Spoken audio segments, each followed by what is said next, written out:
María de Medeiros, bienvenida al Festival de Málaga. ¿Este es tu primer Festival de Málaga? No, la verdad ya había estado aquí hace muchos años, pero estoy muy ilusionada de volver después de tantos años a Málaga, porque ya me había encantado. Estoy muy feliz. ¿Tienes alguna aventura en el Festival de Málaga que recuerdes? Me parece que habíamos ido a la playa. El festival ha crecido muchísimo. Hoy no habéis ido a la playa. Hoy no hemos ido a la playa, no. Era más pequeño antes. Era mucho más pequeño, sí, entonces realmente daba para caminar todos juntos. Me acuerdo que había un director maravilloso, muy joven, era todo con muchos piercings, mucho metal y tal, y que cuando íbamos a volver, ¿no?, después del festival, cómo sonó en las máquinas del aeropuerto. Y eso quedó como relacionado con el Festival de Málaga. Y ahora veo que, bueno, que es un festival súper importante. Sí. Cada año hay más películas, más periodistas, más actores, más directores. En este caso, tú estás presentando la película Una quinta portuguesa, que es una película muy bonita y con un poquito de misterio también, que es muy interesante, protagonizada por ti y por Manolo Solo, que básicamente es la historia de un hombre que su mujer desaparece voluntariamente, sin dejar rastro, así que él decide empezar una nueva vida en una quinta portuguesa. Más o menos sus viajes lo lleva ahí, ¿no? De alguna forma guiado o desorientado por los dioses, por algún poder divino ahí. Llega a esa quinta portuguesa en una región bellísima en el Minho, en el norte de Portugal. Es preciosa. Precioso, es a la frontera con Galicia. De hecho, ya es una zona muy verde, muy fresca, muy céltica también, tiene todo ese poder mitológico. Claro, es una casa muy antigua, con muchos fantasmas, mucha historia. Ese personaje que es un poco como un Ulises, ¿no? Un Ulises que se ha perdido de su mujer, pues llega un poco a la casa de una Circe, una hechicera. Y eso me gusta mucho en la película, en la propuesta de Avelina Prat, es que, claro, ningún personaje es exactamente lo que parece ser. Hay mucho por descubrir, mucho enigma. Pero tu personaje es como una Circe que tiene el poder de conseguir que los demás cuenten la verdad. Siempre saca la verdad de todo el mundo. Por eso nos enteramos nosotros en la película, gracias a tu personaje. Sí, pero ella misma también cuenta historias, o sea que los personajes se van revelando por los pequeños desafíos que se lanzan a través de las historias. Nada es inmediato y eso es algo yo diría casi de revolucionario en nuestra época, donde todo es muy literal, muy inmediato. Muy explicado. Sí, muy explicado, porque estamos en el momento del speed dating y que uno se siente obligado a explicarse muy rápidamente, y no es así, la verdad, porque nunca somos ni lo que decimos, ni siquiera sabemos exactamente lo que somos, porque la película es sobre la identidad, ¿no? Somos también el resultado de nuestra historia, nuestros viajes, nuestros encuentros. Es curioso porque la película tiene un tema muy bonito, que es la pertenencia a un lugar o la no pertenencia. Tu personaje cuenta que ella nació en Angola y cuando fue a Portugal se sentía extranjera, pero cuando volvió a Angola se sentía portuguesa. Y es curioso porque tú has sido un poco nómada también. Tú pasaste tus primeros años de vida en Austria y luego con 10 años, después de la Revolución de los Claveles, te mudaste, tus padres se mudaron a Portugal. Sí. ¿Y ahora dónde vives? En París, desde París. Hace muchos años. Pero es verdad que cuando recibí este guión pensé, qué fuerte, o sea, tengo algo en común con este personaje, ¿no? De estar siempre extranjera donde estoy. Pero es algo que hoy en día, y creo que Amalia también, el personaje, lo tenemos asumido, ya no nos preocupa tanto. Tú viviste en Barcelona también, sí, ¿verdad? ¿Y dónde te has sentido, dónde dirías que eres más tú misma? Como dicen del personaje de ella aquí no podía ser ella misma. ¿Dónde eres tú más, María, más tú misma? Es que no me preocupa mucho ser yo misma. No es algo que me... Te da igual. Y entonces me siento bien en varios lugares. No diría que en todos, porque obviamente no, pero por ejemplo, me encanta volver a España. Es realmente un país donde me siento muy bien, seguramente también por toda la diversidad que hay aquí.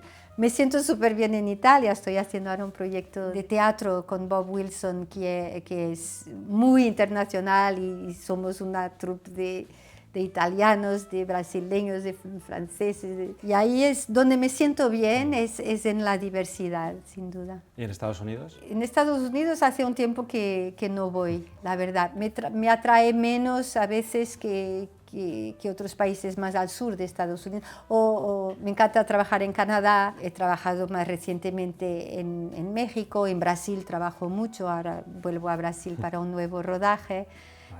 Y en todos esos países me siento a la vez extranjera y muy bien. El público español te conoció con Huevos de Oro, Sí. que es una película, es una de mis películas favoritas. A mí me encanta. Decir. Una película maravillosa de Vigas Luna con Javier Bardem y Maribel Verdú. ¿Recuerdas el choque cultural cuando viniste a España? Mucho, mucho, mucho. Esa película fue realmente fundadora en mi vida y creo que, yo diría que en nuestras vidas, porque todos los que participamos a esa película nos quedó, porque yo nunca había trabajado en España y era de esas personitas que llegaba aquí y hablaba en inglés. Y hoy en día me parece como porque no sabía hablar español.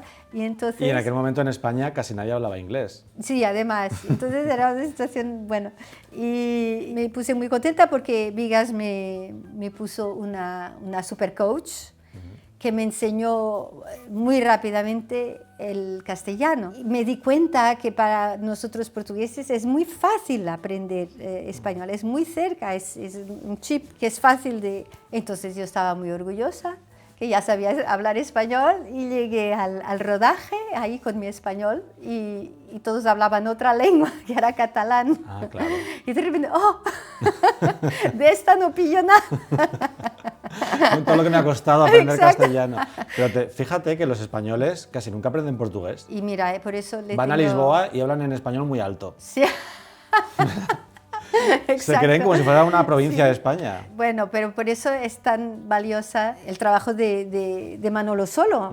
Se le ocurrió de hablar en portugués en la película y es algo que nos conmovía mucho a todos los portugueses que estábamos ahí. ¿Qué piensan realmente los portugueses de los españoles?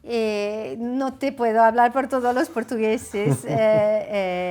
Yo creo que hay un cierto desconocimiento, pero es algo que eso también me conmueve bastante, que muchas veces aquí me dicen, es que nosotros deberíamos conocer más de Portugal. Es cierto, pero yo creo que a nosotros portugueses también nos conviene conocer más de España. En todo caso, te puedo decir que esta película realmente representó algo de muy bonito de nuestra amistad, porque realmente fue una coproducción que no fue simplemente un arreglo económico, sino que realmente había mitad del equipo era español, muchos catalanes, muchos valencianos, la mitad portuguesa, y nos lo pasamos bomba, nos divertimos muchísimo, porque claro, tenemos tantas complicidades, tantas cosas en común, las mismas cosas nos hacen reír, etc. Y luego tenemos mogollón de pequeñas diferencias, que durante todo el rodaje no parábamos de echarnos desafíos y hablar sobre las palabras que quieren decir una cosa en una lengua y en otra. Y eso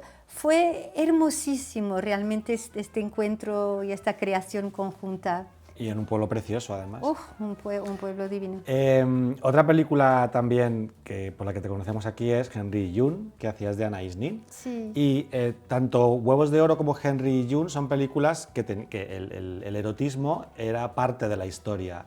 Y ahora parece que en el cine adulto hay menos erotismo.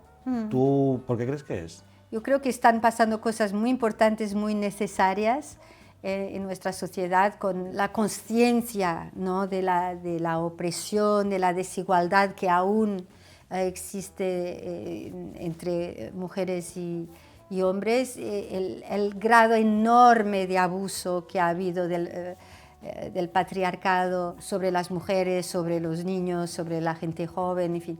Y todo eso es muy importante. Eso va con un cierto puritanismo, es verdad, que se instaló, pero que el deseo es algo muy importante en nuestras vidas, y el deseo no es solo algo de sexual, el deseo es la vida, ¿no? Es la curiosidad también. Y es un motor. El motor, es el encuentro, es muy importante.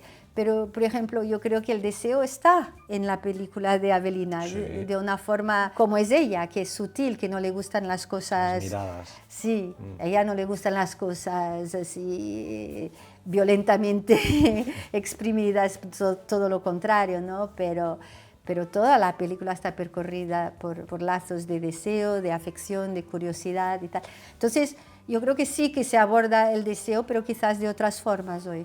En tu época no había coordinadores de intimidad como ahora. No. ¿Y este qué hace aquí? Este señor, fuera de plano. Pero fíjate que todas las actrices que han trabajado con Vigas Luna, con todo lo que hacía él de guarreo, siempre dicen que Vigas era súper respetuoso. Súper respetuoso, sí, sí.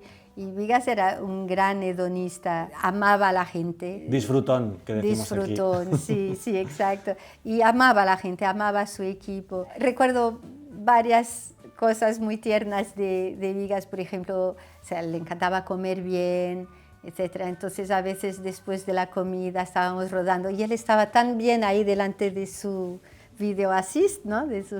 Que estaba y se dormía. Y ahí quedaba todo el equipo en silencio y nadie lo despertaba, como a un gato. Y esperábamos a que volviera a despertarse y respetando ese momento de placer que él estaba viviendo. Y eso nunca más me pasó con ningún otro director.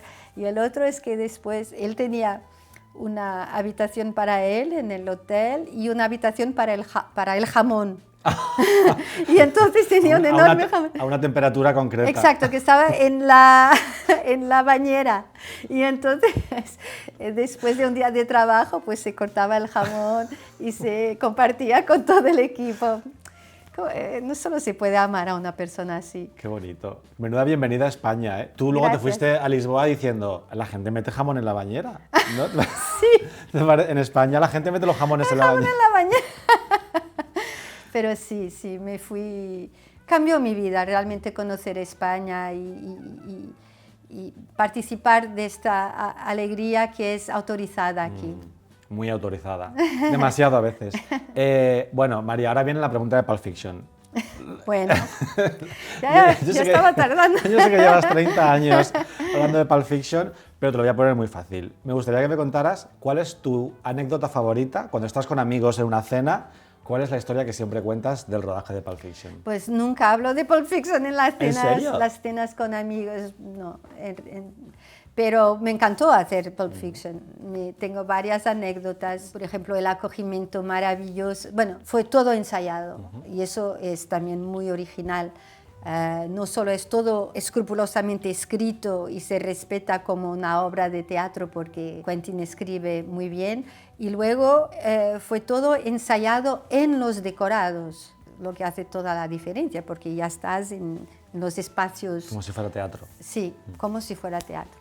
Y hay eso, y entonces cuando vine para ensayar, cómo fue de encantador Bruce Willis, ¿no? Que yo acababa de llegar, no teníamos móviles, llego al hotel, suena el teléfono, cojo y digo, soy Bruce, ¿quieres venir a ver una película a casa hoy?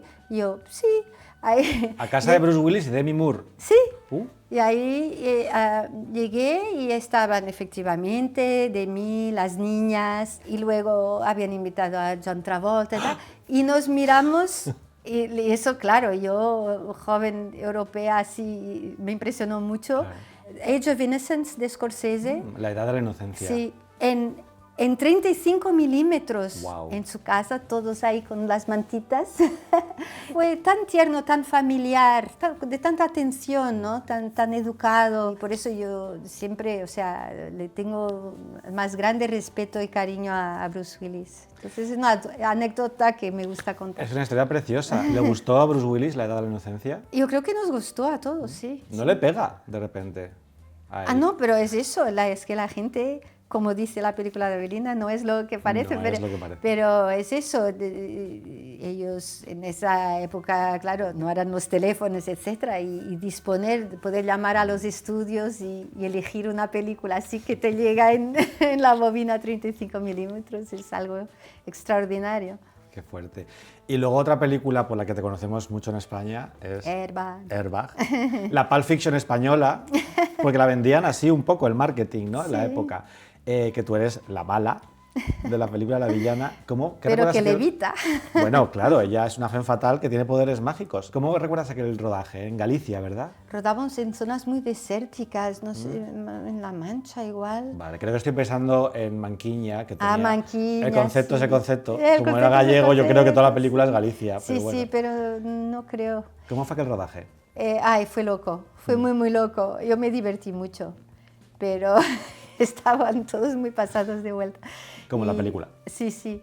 Y me gusta mucho Juanma, es una persona también muy inteligente, muy sensible. Me encanta trabajar con Carra, luego he hecho varias otras películas con Carra. Sí, no, me encanta haber hecho esa película y es realmente muy divertido. Los diálogos son súper divertidos, el concepto es el concepto. Y luego invité a Manquiña a hacer un papel en Capitanes de Abril. Claro, que fue tu película como directora, sí. Que tuvo muchísimos premios y muchísimo éxito. ¿Por qué decidiste contar esa historia? Para mí era un objetivo vital contar esa historia porque me di cuenta que había sido un privilegio increíble vivir la época revolucionaria en Portugal, porque el 25 de abril en Portugal fue algo de tan original en la historia del mundo.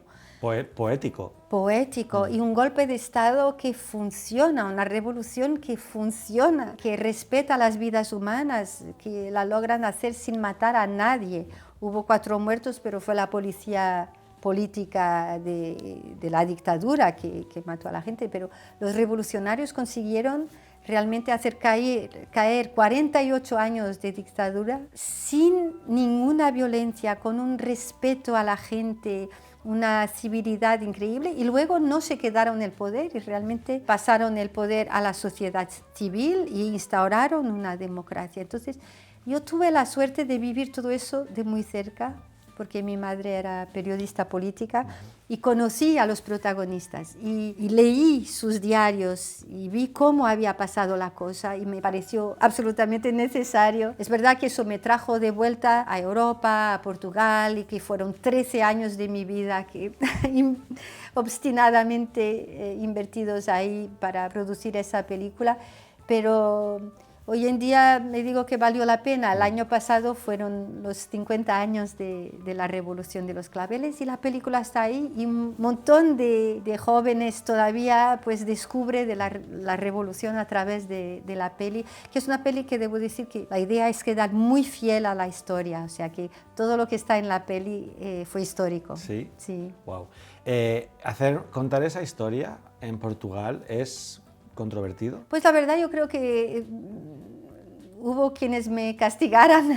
En España seguro que lo sería. Sí, por eso te lo pregunto es, si en Portugal lo es. Hoy en día hay mucha gente joven que simplemente recibe la película y está contenta por saber, por descubrir cómo fue y creo que nosotros portugueses tenemos mucho motivo de orgullo, pero yo fui bastante castigada. Hubo un machismo tremendo que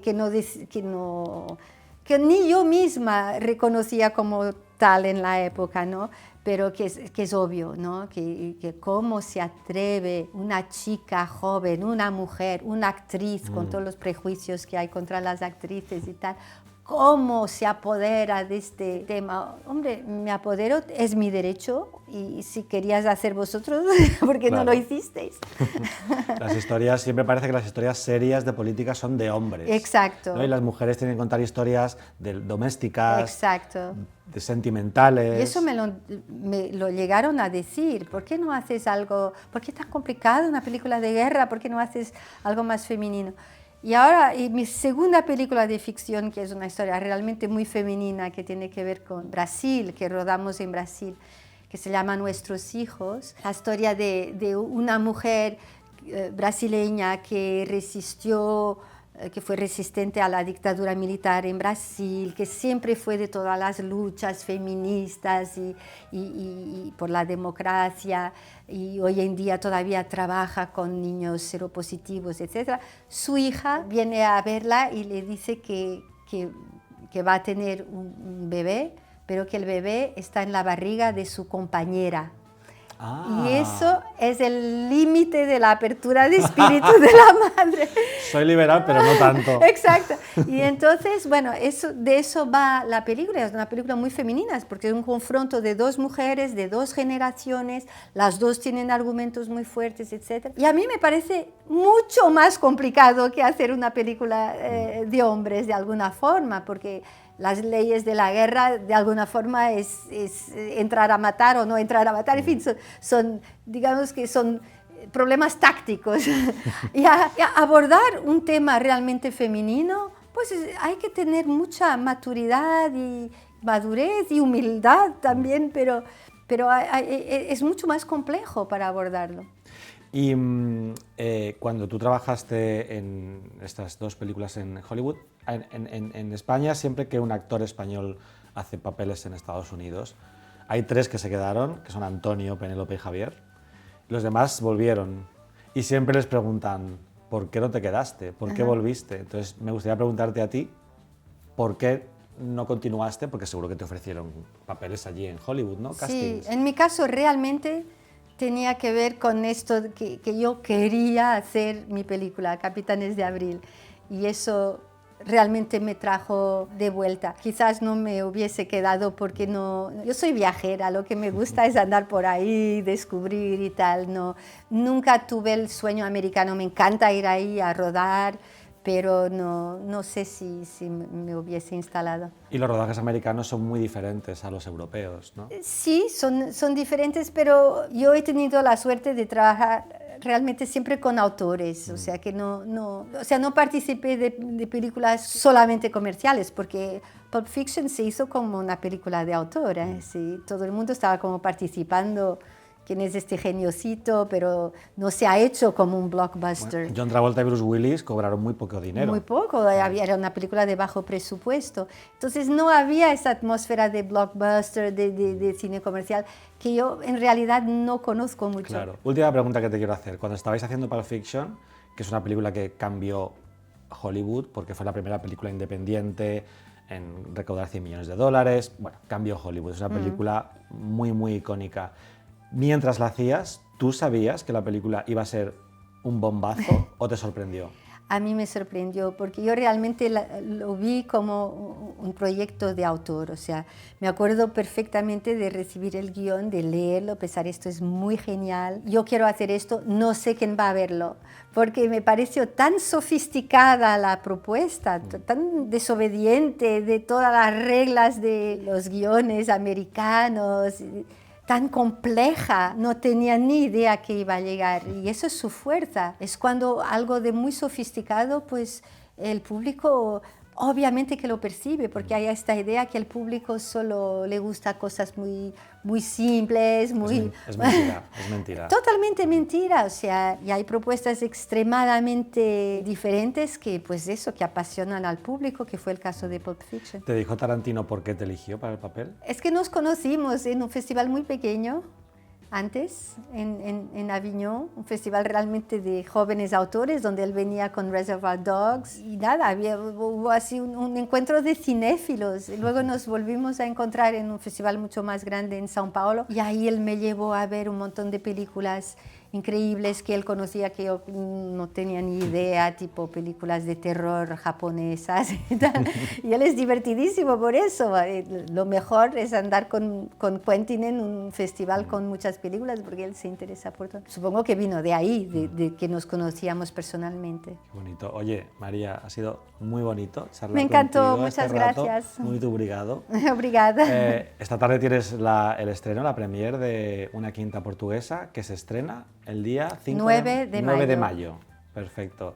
Pues nada, que vaya muy bien esta tarde. Gracias. Muchas gracias.